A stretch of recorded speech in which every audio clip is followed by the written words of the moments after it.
যুবকেরা শোনো, আল্লাহ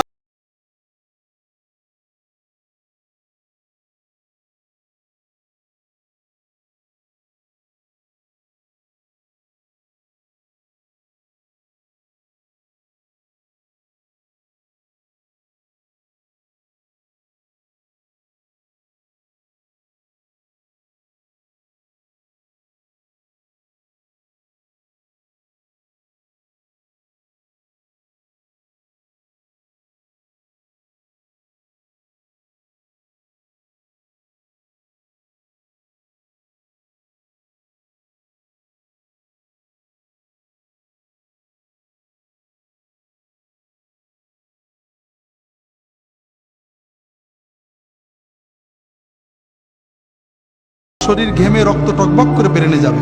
ফুটবল, হাডুডু, badminton, volleyball, দৌড়, সাঁতার এগুলো খেলতে হবে।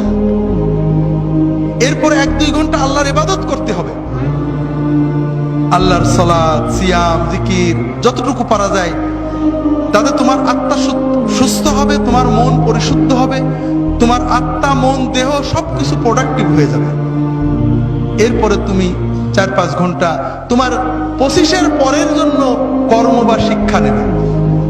এইভাবে যদি তুমি চলো তাহলে তোমার জীবন গতিশীল হবে, তোমার জীবন ইনশাআল্লাহ মৃত্যু পর্যন্ত সচল থাকবে।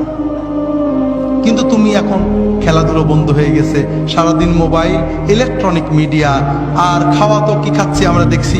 ইউরোপ আমেরিকার লোকেরা কিছু সুস্থ থাকে, ঠান্ডার কারণে ওরা দৌড়াতে হয়, পরিশ্রম করে। আমরা গরমের কারণে ওইটাও করি না। সারাদিন মোবাইল দেখছি, শুনছি, কানে ইয়ারফোন লাগিয়ে শুনছি, আমাদের কান চোখগুলো নষ্ট হচ্ছে।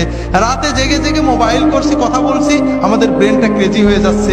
আমরা বুঝতে পারছি না, তবে আমাদের লেখাপড়া নষ্ট হচ্ছে। কিন্তু সবচেয়ে বড় ক্ষতি হলো অশ্লীলতা।